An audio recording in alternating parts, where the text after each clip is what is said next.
The After Colony era of Gundam is truly one of my favorite timelines. From the mobile suit designs to the stories and characters it brought us, I honestly believe that no other Gundam universe really scratches the same itch. And so, not only in celebration of Wing's 30th anniversary, but also because I just want to, I'm gonna break down a mobile suit that I never thought much of when I was a little kid, but nowadays I consider it to be one of my favorite mobile suits of all time, the OZ-12SMS Taurus. The year is After Colony 196, and the Order of the Zodiac, otherwise known as Oz, is taking a good long look at their mobile suit fleet. On Earth, they have a pretty solid set of machines. The mid-range Tragos, multi-role Leo, air support Ares, and two submersible units, the Pisces and Cancer. But in terms of space units, they really only have one, that being a Leo with a space-type backpack. Not exactly the best option. As such, Oz begins research and development into a new mobile suit for space combat, just in time for the beginning of Operation Meteor. The arrival of the 5 Gundams sends Oz into overdrive, and they quickly roll out the brand new machine to respond to these Gundams, the OZ-12SMS Taurus. Standing 16.8 meters tall and weighing 7.9 tons empty, this machine was built from the ground up to be a space combat unit, designed with a transformation function to convert it to a mobile armor mode. While the standard Taurus wasn't designed for operating within atmosphere, later versions, such as the ones used by the Sank Kingdom, were upgraded to allow it to operate within atmosphere in both mobile suit and mobile armor modes. The armor consisted of a standard titanium alloy,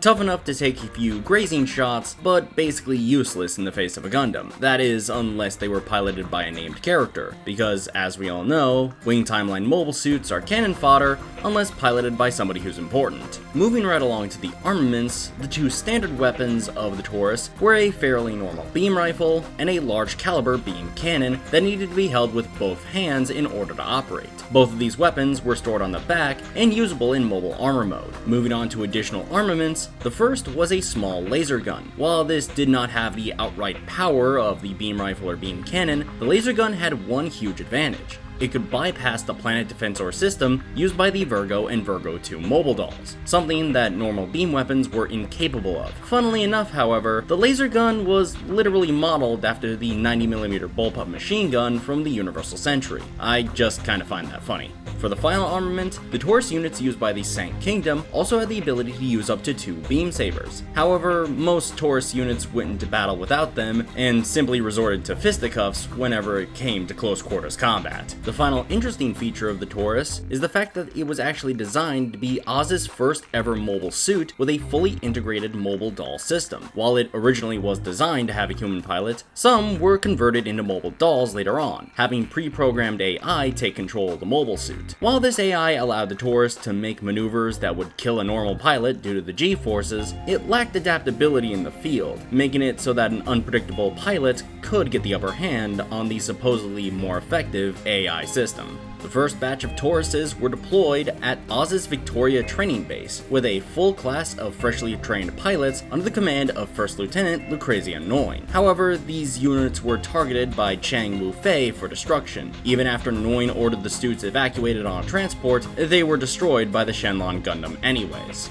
This didn't stop Oz from deploying both mobile suit and mobile doll versions of the Taurus to replace the aging space Leos. They even proved to be a proper threat against the Gundams, which were designed for ground combat and not space combat, giving the space-designed Taurus a huge advantage in its home turf. However, Oz was not the only force to use the Taurus. The Sank Kingdom and the White Fang also used the Taurus, sporting new colors and new model numbers. Oz Prize, a sub-faction within Oz, also used them, having a very ornate color scheme for their units. Later on during the events of Gundam Wing Endless Waltz, the Marimiya army used Taurus mobile dolls to both take control of a colony and then use them to distract the newly formed Preventers from interfering with their plans. After Marimiya's invasion of Belgium's capital of Brussels, Noin used her custom white Taurus to fight off the invaders, alongside Zex Marquise in his Tallgeese 3. And that's all she wrote for the Taurus. To be honest, when I was younger, I thought transformable mobile suits were kind of unnecessary, but as I grew older, I found myself loving the Taurus and other transformable mobile suits like it. I guess its odd shape just stands out to me. I always did love strange-looking mobile suits. Now if only Bandai would make a modern high grade of the thing.